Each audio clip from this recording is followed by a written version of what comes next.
Hey guys, I'm an American living here in China, and I've been here over a decade. It's been one heck of an adventure overall, both with really good and really bad experiences. I've noticed that videos keep popping up of international visitors coming to a place in China called Chongqing and hailing it as being a place that is living in the future, calling it the cyberpunk city, also calling it a five-dimensional city. While these eye catching taglines are beyond cringy, I'll be the first to admit that I did have a good experience in Chongqing. But these YouTubers are generally misleading you guys with their content, so in this video, I'm going to show you the real thing. And I'm going to be focusing on the two main places in Chongqing that people focus on when calling it the future. First, there's a cool looking shopping complex called Hongyadong, which really lights up at night. Second, there's a train line that runs through a building at a station called Liziba. When people show you these places, they only show you the outside, and they never give you the full experience. With Hongyadong, they always show it at night and never show the inside of the mall. There are reasons for that. Well, the main point is that Chongqing is most certainly not living in the future, nor is it any kind of cyberpunk city. What it is a cool place built in the mountains full of cool things to see, and if you're a spicy food lover, well, you'll be in food heaven there. First, let's look at Hongyadong, that cool-looking shopping mall in Chongqing. People go there at night, show it from the outside, and because it looks cool covered in Christmas lights, they jump to the conclusion that China, well, is living in the future.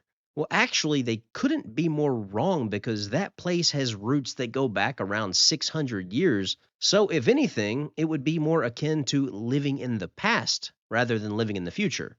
When you get there, it's crowded and extremely chaotic. You've got to wait in a long line. There are people everywhere. You have zero personal space. It's quite an exhausting experience, to be honest. I've been once in my life, and I never plan to go back.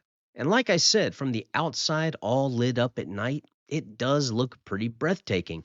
But they generally don't show it during the daytime because of the notoriously bad smog in Chongqing. And without all the Christmas lights all lit up, well, during the day, it looks a bit more drab. And you can see that it's mainly the effect of the lights in the dark that really bring the place to life. Also, when I was there, I noticed that when I went inside of the actual mall, it was anything but fancy.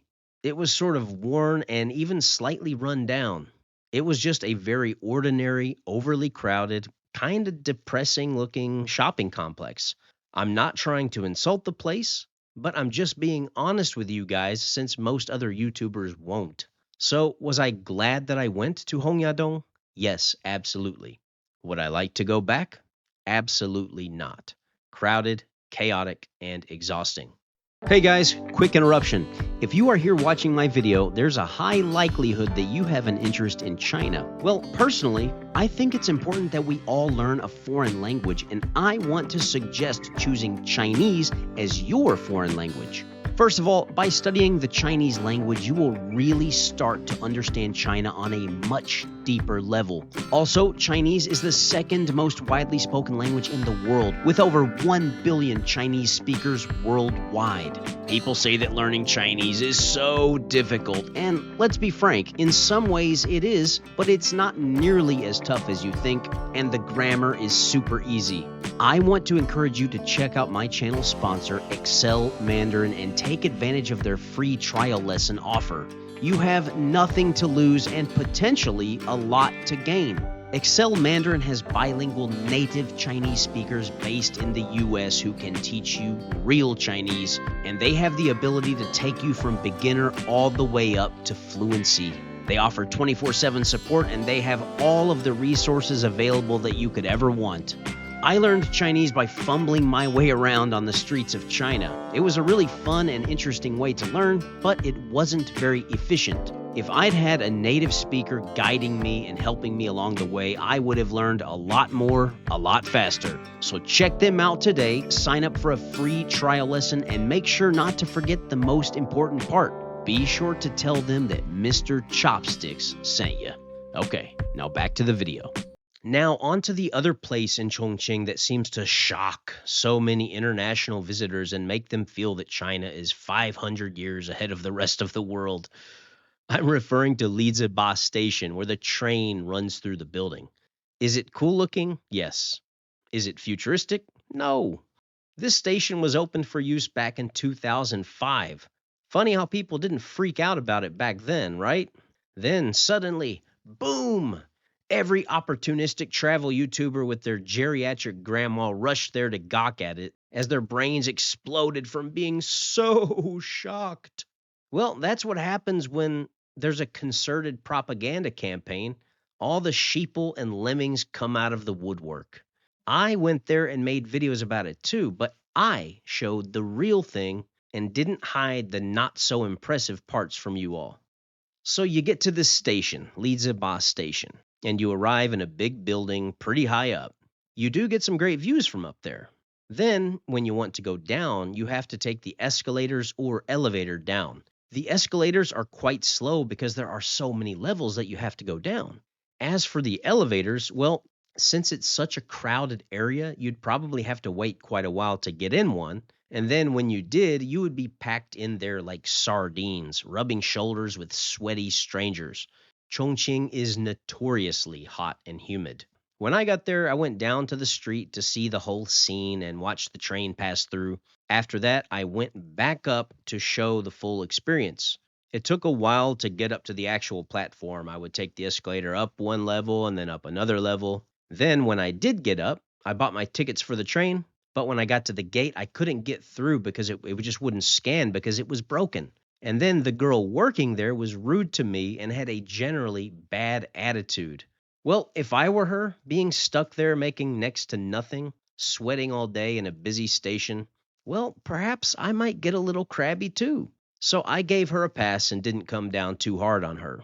Inside the building where Liziba Station is located is nothing fancy at all, not impressive, and instead it actually looks quite dull and drab, with somewhat shoddy construction. Again, that's not a criticism or an insult, but rather just an honest observation. Guys, to wrap up here, I want to say again that I really like Chongqing, and I will most likely visit again. The thing I don't like is misleading YouTubers and propaganda outlets posing as travel companies, pumping out a bunch of cringy nonsense to the world. I hope you all enjoyed this video, and I also hope that you'll subscribe and stay tuned for my future adventures. There's a lot on the way, and I look forward to sharing it with all of you. Thanks for tuning into today's video. If you enjoyed what you saw here, please make sure to subscribe to the channel because I have a lot of exciting things on the way. So far, we've got videos from China, Japan, South Korea, Cambodia, Thailand, various parts of the US, and of course, a couple series of my Great Appalachian Tour, and much more. Things are only getting started here on the channel, and it's not only my pleasure, but it's also my honor to bring you along for the ride. I want to take this opportunity to give a big shout out to all of my YouTube and Patreon supporters, regardless of what tier you are in. I genuinely appreciate all of you. I do want to give an extra special acknowledgement to my PSHO tier members who go above and beyond in their contributions to this channel. Thank you guys.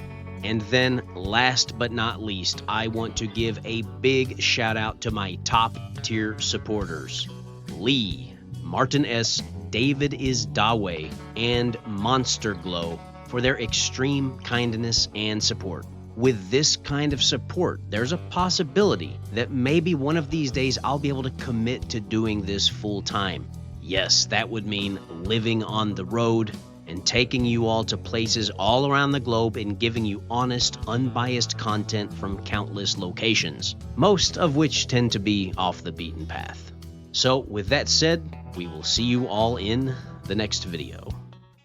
What do you look for beyond the sea, grasshopper?